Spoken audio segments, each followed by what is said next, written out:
Welcome to Keep Trucking Personal, where we invite you to explore the heart and soul of our company, Kivi Brothers Trucking.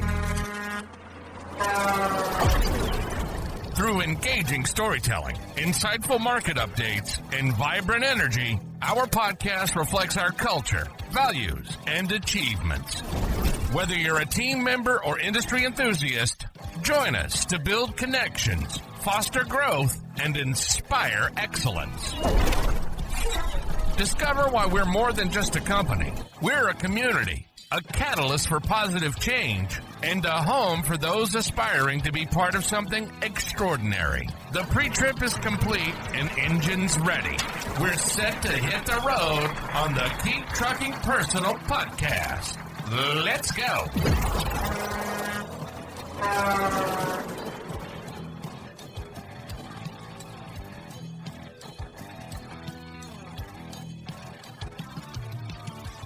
Welcome to Keep Trucking Personal. My name is Tyler Kivi, and I have Michael Hansen, who I'm going to coin as a co-host during this episode, not as a guest interview or anything along those lines. I want to address this as just a co-host, Michael Hansen.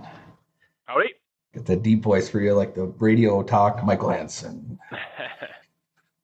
I know this week, it seems like every week's flown by, and this week we've had a bunch of, engagement with the three shipments that you guys ended up putting together. I know last time we talked, we were kind of praising how much weight and how many loads we could put together.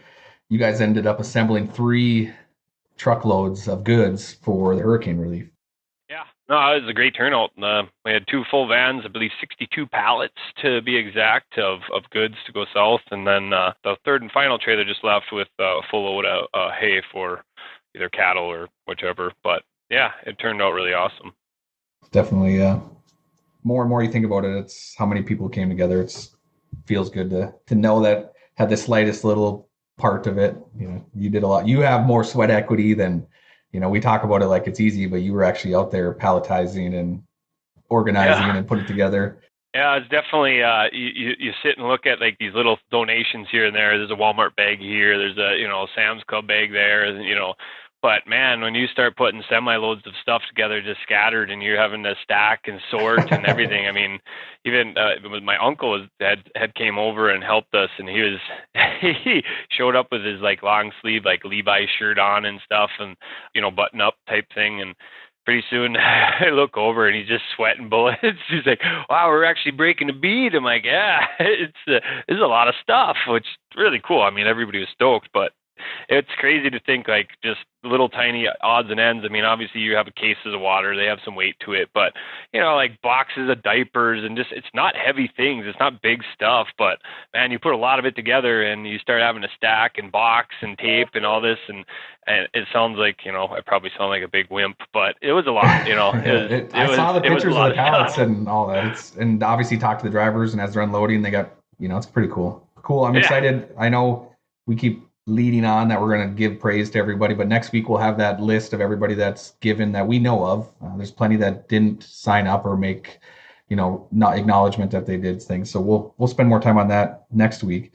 I know earlier we were shooting the breeze on some lawsuits and trucking lawsuits and judges or juries, kind of going against trucking. And I know that's a spot that gets you jazzed up, in recently this ICC Wabash lawsuit. What are your thoughts on that and where things are going?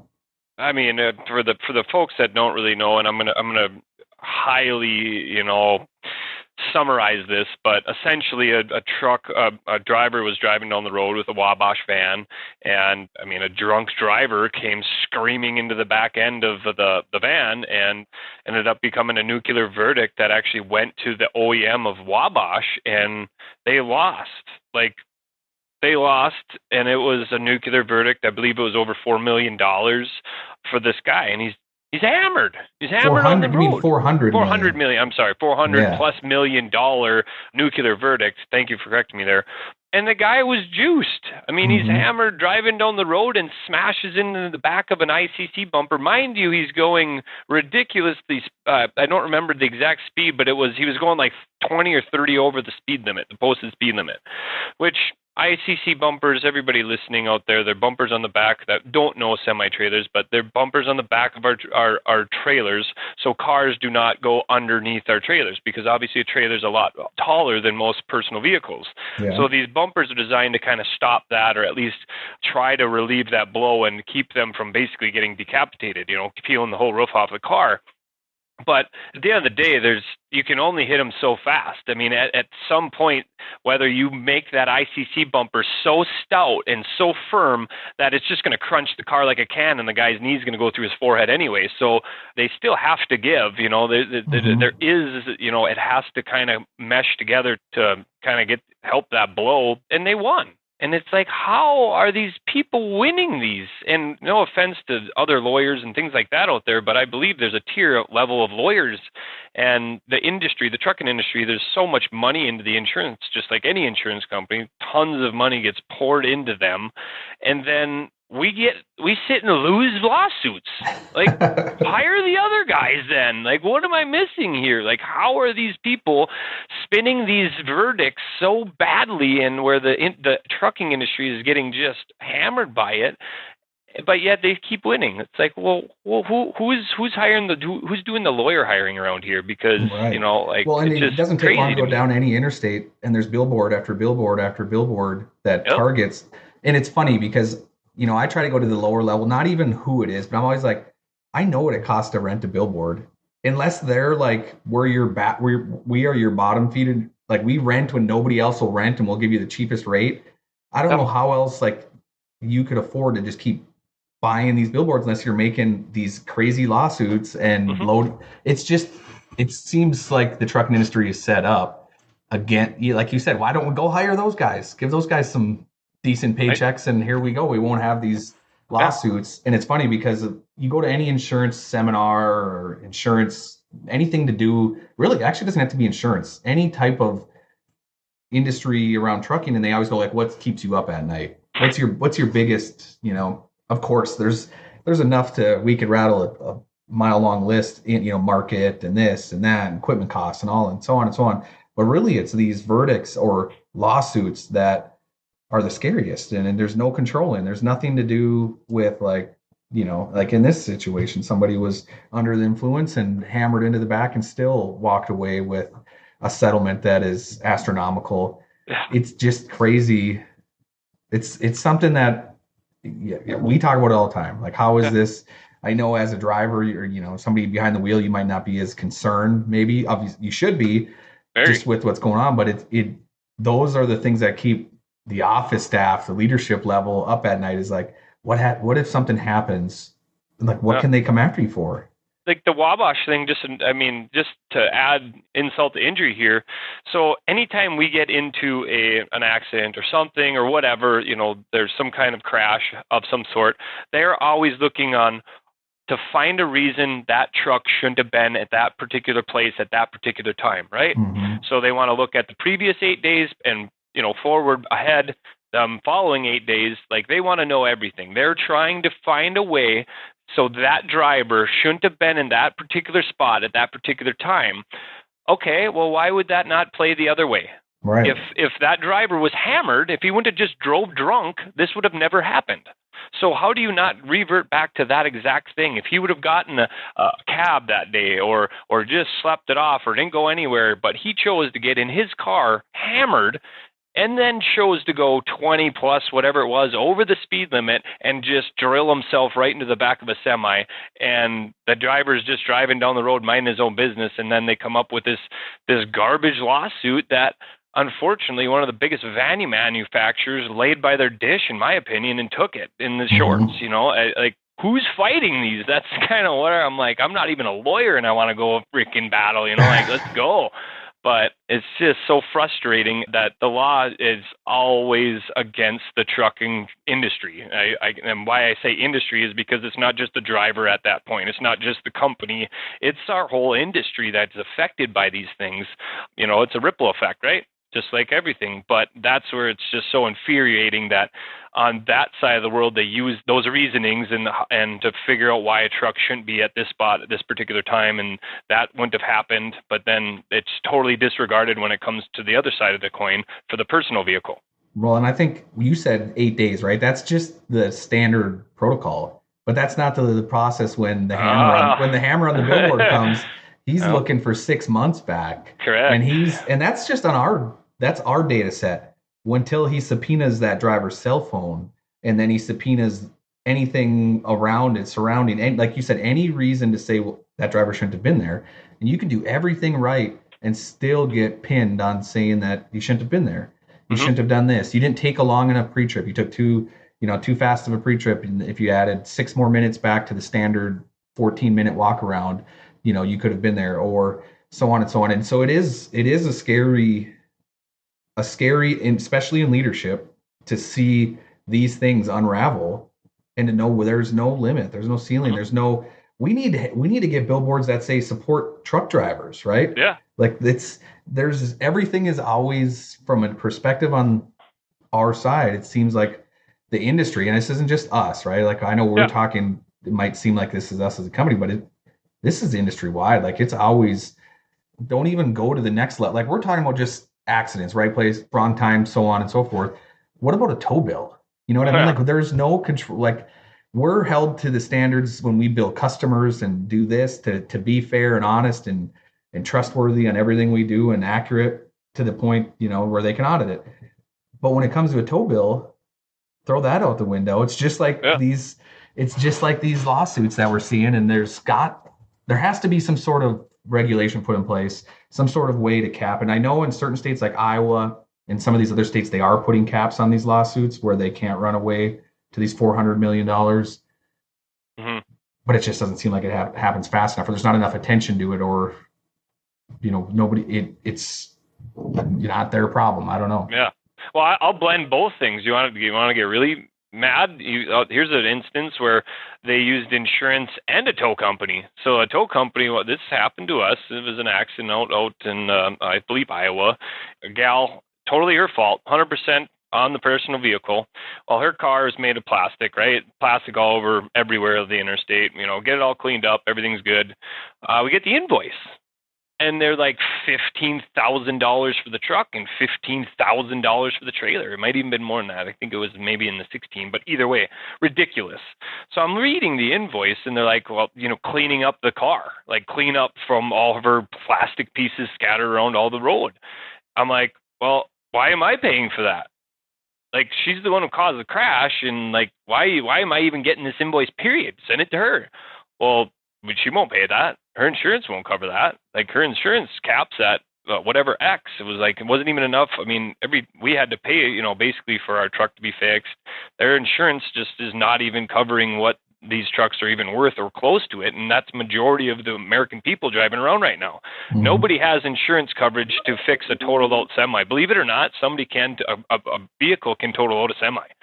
It's not that hard these days, especially with the parts pricing and things like that and labor rates nowadays. It doesn't take much like before to, oh yeah, we can fix that, to now it's like, well, but right there, just pass the buck. And so we got a ridiculous tow bill, and it wasn't even our fault, and we had to pay for somebody else's car to be cleaned up. I mean, obviously, that's when your insurance comes in and starts doing the battle afterwards. But it was just like automatic, like, well, we know the car's not going to pay it. You guys are. Huh? It's just, it's crazy. Something has to change. And, obviously, unfortunately, that starts in our government. And then I might as well ask my water bottle here to, go make some changes, because it'll probably come faster from our water bottle than our, unfortunately, our government. But it is an interesting topic, and like I said, I know you see it in the news, right? It makes the headlines when these $400 million lawsuits come out. We see it more and more and time again, and with our insurance, anybody around insurance, we talk about it all the time. We get into these meetings and these seminars, and and we take proactive measures. We talk about it all the time, motive. Like, we're doing everything we can to get ahead of a situation like that. Like, that's we want everybody to go home safe. We want everybody to be safe. And you're trying to do everything you can to protect the driver and the company in one of those situations. And you try to do that nowadays with technology. Like, you hope you have the best technology wrapping around you. Well, and here's a prime example. It's not even really like the bad side of this. We're on the proactive side now of, like, an accident happens, we are in the know. I bet you we know when an accident happens faster then the driver can call in and report if everything a perfect situation. Let's just use a deer as an accident, right? We've seen that plenty of times. Driver hits a deer, we're actually alerted. It's almost like I feel like we're like covert ops. It's like, boom, what do we got to do? Who's the assembly? Where do we got to go? And then it's like, it's a deer. Move on. But the deer guys, it's just a deer. It's just that, a deer. And that's what the technology. That's what the technology does. That forward-facing dash cam is measuring and looking for whether it's a G, right? Like you hit something or you hit your brakes hard, or there's a little wobble in the front end. We blow a steer tire. The sensitivity on that will alert us that there's been an accident. And then we all the hair on the back of the neck stands up and we're like, okay, what do we got to do? Hammer time. Well, because we're always trying to support and be as proactive as we can, in these cases reactive after it's already happened. But you get that and you're like, okay, false alarm, steer tire, but you already know it's a steer tire. You're already like, we're already getting ready to call that driver and say, we're working on a service truck. As a driver, that's got to feel good that you got a team that's sitting there supporting you. And our drivers should be proud of that. We are. Like, it's a double-edged sword on those notifications that there's been an accident, because you're like, A, no, we don't want any of that ever. And then B, when it is something that's whatever it is, what time of night, you're there to support. But it is, what else can you do? What else can you do to prevent nuclear verdicts? Obviously, you can't work on your truck. It looks like some of these lawsuits are looking for, who's the mechanic? They're going as low as they can get and trying to pin something against the motor carrier versus just some responsibility on the personal side of the world. Yep.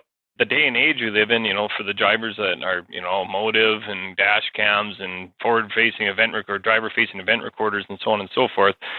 I've said this in other podcasts. I've said this on my safety videos, but I can't tell you how many drivers I've had crying in my office because they never think it would happen to them. They never thought it would happen to them. They're never going to need that. I don't need this. I'm going to cover it. I'm going to do this. I'm going to do that because I'm a big rigger. They cry just like everybody else. They cry the same amount as everybody else, and they're scared. And it's the truth. So the folks listening that maybe you're covering your dash cam, stop it, because it's no joke when that stuff comes. And they're usually the first people to come in, like, take that dash footage. Did you get it? I didn't do nothing. Look at the dash footage. Oh, the dash footage you never wanted to have. Now you want it because somebody, did something bad in front of you or did something. It's not even your fault or whatever. But to have that in the back of our pocket, cut, clean, dry, boom, it helps to avoid these nuclear verdicts. And I don't care who you are, when they're going for criminal charges on these people nowadays for drivers and stuff, I would openly be, yep. Yeah. Get me on camera. I want this thing on to 360 degrees, man. Well, when you think of the situations, like you're going down the road, and I always kind of revert back to like for example, in a cockpit, right? It's sterile. Like if you're below 10,000 feet in an airplane, they call it a sterile cockpit, and there's a reason for that. You're supposed to be focused on what you're doing, and sure, you get up to 30,000 feet, pop it on autopilot. Yeah, you might be able to shoot the breeze and talk about what you did last weekend, but there's intention when you're in these critical stages of flight. And it's no different than I feel like when you're in trucking. Yes, you can get complacent, your cruise is on, you're out on the interstate, whatever, but you need to pay attention and think, am I always doing everything right? Am I defensive driving? Am I paying attention to this? Am I doing my mirror checks? Like, get your cell phone holder, put that thing up on the dash, like take the technology, you can, hey Siri, text this person. Hey Siri, call this person. If you get a text message, have it on your dash. You know what I mean? Like, keep it out of your hands free, focus on in front of you. You just like a mirror check, you can take split second looks, look around. We know that the cell phones are alerting you, they're talking to you. Like, there's always something coming at you as a distraction, but you need to always remember you're the professional and move through it, because there's no other way to beat these guys or attorneys that are coming after the trucking industry other than be perfect and try your best. Yeah, and just keep beating up. And that's the unfortunate side of our stuff. It's like, who do we keep, fighting as far as how do we combat these? How do we battle? How do we turn around and sue insurance companies for suing us, or whatever the case? However that works, something's got to disrupt this and open some eyes. But yes, the easiest way is to stay out of those situations. But Like we've seen it. I mean, thankfully, and I'm fine to say this, some of the major accidents we've had over the last year have been 110% not our fault. And like to the point of rear-ending our trucks. Like there's nothing, I mean, what more can we do as a company? We're just keeping our distance, and thankfully our drivers are keeping that distance. So when they do get smashed from behind, they're not launching themselves into the car ahead of them and adding to this situation, right? That's the best workaround, is to not be in those positions, but sometimes that's not in anybody's control. But just like we got a call, it wasn't even our truck. It was an old truck we leased that had hit an Uber, or an Uber hit them, and the passenger to the Uber is suing like the trucking company that's running that leased truck. Thankfully, it's not us. We gave that truck back a long time ago, but for whatever reason, we were still tied to leasing that truck through the leasing company. But nevertheless, they got them in the right contact with the right people. But just right there, it's like, what? Now we got passengers. You got to worry about the passenger of an Uber now, and everybody's just sue happy, and the lawyers clearly are salivating every time these ambulance chasing lawyers, that pathetic people with their silly billboards and things like that. Shame on you guys. So let's keep them out of business, push them out of business, and be smart out there and strategize against them and work together to avoid them. And that starts and ends with a lot of the practices we're doing in our company, thankfully. But it's still what keeps you up at night. That's the big one, and it wakes you up at night. So you know what I mean? It's like, it doesn't just keep you up at night. Sometimes it wakes you up, and then you're up like, all right, here we go. Yeah. Kind of DEFCON 3 here. What do we got to do? But it's a good feeling though to be able to respond that quick. Like, oh yeah, that's just a scary situation to be in, and no matter what, obviously the lawsuits we talked about are after the fact, right? You never know. You always prepare before. You treat every accident as if you're rolling with a bag of cash in the seat next to you, right? Like, how do you protect it? How do you protect the people, and how do you protect that cash? Which means people trying to sue you. You know what I mean? And so, yeah, it's an interesting perspective. We're trying to be on the forefront, investing in technology, investing in keeping it personal, making sure our drivers are top of the line and that are committed to doing the right thing. And easier said than done. Sometimes, we've all run into a driver that's in it for the wrong reasons. Of course, you can make a great living out here driving truck, but there are things that you have to be passionate about. And, you and I grew up in this industry. We get it. We've eat, sleep, and breathe diesel. It's what we've done our whole life. Never had different careers. Maybe served ice cream here on the weekend or made lemonade in a stand, but nothing other than drinking diesel. And watered some plants when I was like 13 at a local nursery, but that was about it. Yeah. So, we don't know any different, and it's easy to spot an imposter, right? Like I feel like we're undercover in some of those aspects. We can tell if you're in it, or, you got your head in the game. And so it's exciting to see where we're continuing to evolve, and these conversations that, keep us up at night, and what we're trying to prevent. We want everyone to go home safely and not talk about this. But it did get us a little rattled, and I know, I love finding things that get you riled up, because it's always good conversation. So, this week's topic, we're really just kind of unpacking how scary the trucking industry can be from a trucking company perspective, and protecting those drivers, and what we have to try to do day in and day out. It's not just find the freight. I mean, the market's already challenged enough. Finding freight is its own monster, but to have to find freight, worry about this, possibly have drivers are not in it for the right reason, and then have these billboards every mile and a half that are saying, let's sue you for anything you got. And then you try to say, well, we're out here doing the good things, point in case, trying to help people live that just went through a hurricane, bringing supplies. Those are the things we do day in and day out. And it's not just surrounding like hurricane relief, but every good that you eat, drink, build a house with, put a roof over your head, came on one of these trucks. And then realize that the people that are driving their cars to work that was hauled on a truck are out there just making bank. And then I really like how you said it to the attorneys on the insurance side. Get the right attorneys. Like if these guys can take you to the cleaners, there's somehow, some way we got to be able to convince them to come onto our side of the world. And maybe there are attorneys out there, and if anyone, has any input on just stories or advice that they've walked through, or attorneys that are doing good, it'd be nice to be friends with those guys, because man, it's a vicious world. That's why, yeah, it just makes zero sense to me where these multi-million, some are billion-dollar, insurance companies, and it's like, how are you getting thrown to the cleaners by this Joe Blow that's got his freaking billboard up in the Iron Range, Minnesota? Like, I just don't get how they're taking it. I would be offended if I was those lawyers. I'd be like, whoa, like, no, this is not happening. I am way above what some of these guys are, and obviously you match up with the best, but that's just like everything. Why wouldn't you want to be against the best? You go up and challenge yourself and beat them. And it just blows my mind on. But I think a lot of it's people just lay down too. They're writing somebody else's checkbook, and it's we could go to court and make it all sound scary. We got to drag this out for 5 years. Let's go.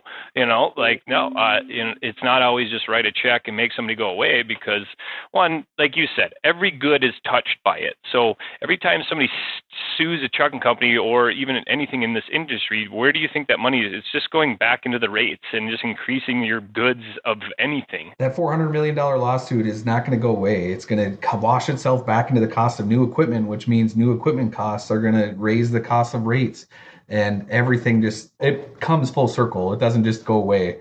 Like we were talking last week, every fender bender to a tire blown, like we see it, we talk about it, we look at it, nothing goes unnoticed. And as drivers may feel like a cog in the wheel, that's not the case, right? Every driver contributes to the success of every company. Doesn't matter if it's this company or another company. So when you understand what keeps us up at night and what's challenging every aspect of, like, okay, we got to do this, we got these, the market, and then bundle up a nice sleeping pill of nuclear verdicts, and you're sitting here, you're trying to work through it. It's something to think about as a truck driver. And if you didn't know what we're thinking about outside of the day-to-day normal, these are the things that, we got bouncing around, pinging back and forth in between the years. I guess you already put me on this subject, but then you add on top of that like a brokerage, like brokerages that are non-asset brokerages. So they have zero assets, no semis, no flatbeds, no step decks, no vans, no nothing. They cannot physically move freight themselves. They do not have anything within their company. So then all they're doing is going to your Sappies, your big companies that ship a lot of product, and hey, we'll ship all of your stuff for you. So then they come in and they take already at a dying freight market, the very low freight market right now, and they're taking 15 to 20% off the top and then giving it back to the trucking industry, so they don't have to pay these insurance costs, worry about nuclear verdicts. They don't have to deal with increased truck pricing, parts pricing, shop labor rates, driver labor rates, want to keep drivers happy, keep them in the seats, keep them at home on their families. They're just sitting there freight forwarding it over to us and making us battle each other for the rates. And it's like, well, why don't you guys just get out of here and let us have our freight? And we're, like, what am I missing here? And for the companies that use brokerages that maybe listen to this, stop. Go find yourself a trucking company that has a brokerage department or just a trucking company that can handle your volume, whichever. You're going to make the industry better. You're going to help the industry. And the rates, again, you're getting rid of somebody at 15 to 20% that we're already moving the freight for that number. So why are you paying it? Why would you pay them to do that? Or for a company that can strategically bring their own transportation specialists to handle the freight, to work with trucking companies to move their freight. There's ways to do it, and the lazy way is a broker, and we got to get rid of them. Yeah. It's a crazy industry. That's why I like these conversations. Yeah. I like these conversations. Next week, we're definitely going to cover everyone that's given to the hurricane relief. And, I know we're going to have another spicy topic to kind of unpack. And this one being insurance and tow bills and brokerages maybe taking a little bit more in their fair share while the trucking company gets pinned for everything. But correct. We don't need to go there. We don't need to go anymore, because I think it will keep us up all night. Yeah. But no, I did reach out to the pastor that helped put all this on, and my sister, to hopefully we can get them on the podcast next week. It sounds like they're in for it. I just got to confirm a time and stuff. So hopefully it'll be a good conversation, talk with them and just kind of see their side of the, how their side of the hurricane relief came about. And, one of the most fullest trailers, I guess, would be the one from the church. I mean, that one was literally stacked. It was the beaver tail trailer, and we had to drop it, and we were like holding goods up as the door opened from it all falling out, because it was stacked from top to bottom. So It's just kind of interesting to see their side of all of this. Well, are they connected like down at the end, the site where we dropped off? Are they kind of connected up to know how they're dispersed? I mean, I'm sure they can't get thank you notes from everybody, but I wonder how it's Yeah, like dispersing out and stuff.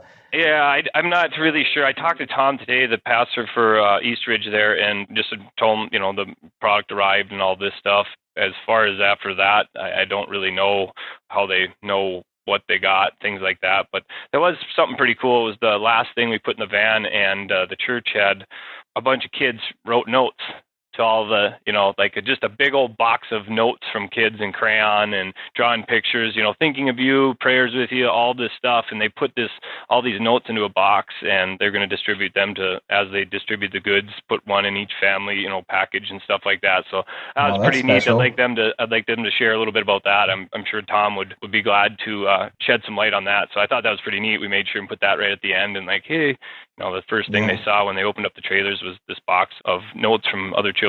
So, well, I think that was cool. That's got to feel amazing. Obviously, when you went through a traumatic, and because I have a little story that happened to me just this week. And it happened 10 minutes apart.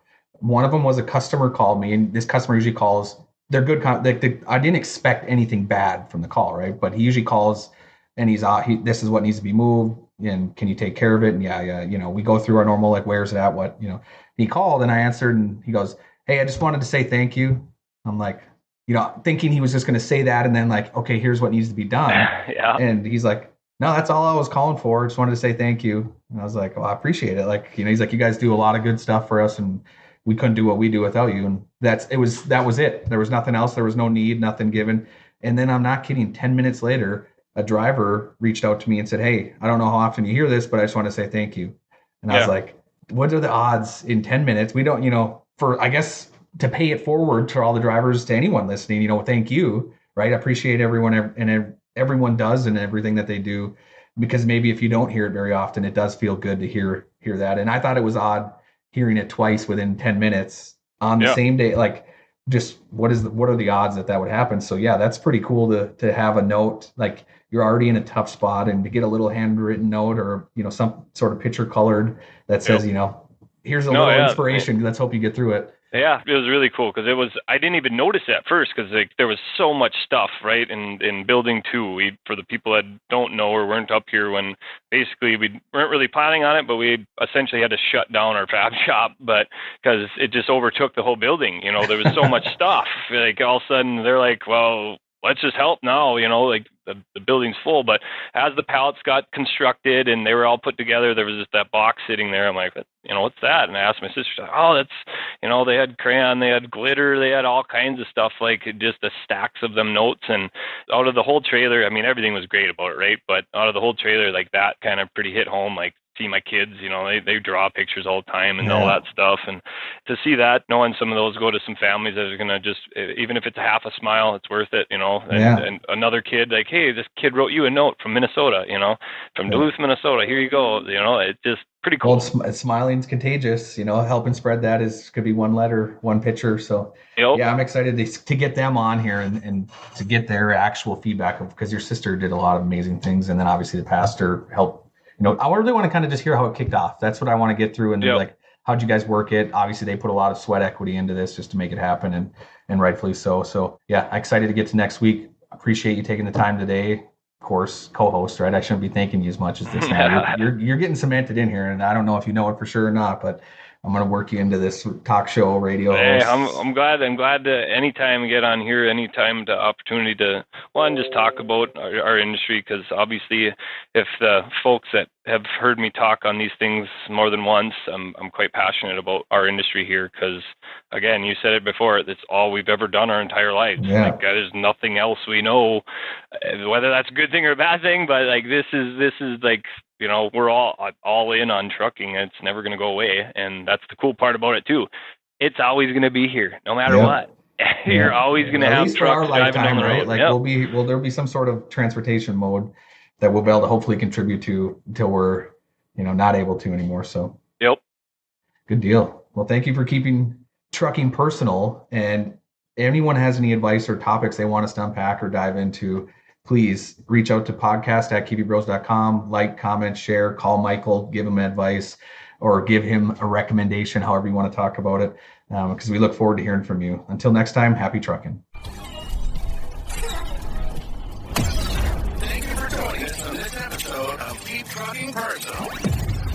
We appreciate you taking the time to explore the heart and soul of Kivi Brothers Trucking with us. Don't forget to subscribe and leave a review to let us know your thoughts. Tune in next time as we continue our journey together, diving deeper into what makes us a community, a catalyst for positive change, and a home for those who aspire to be part of something truly extraordinary.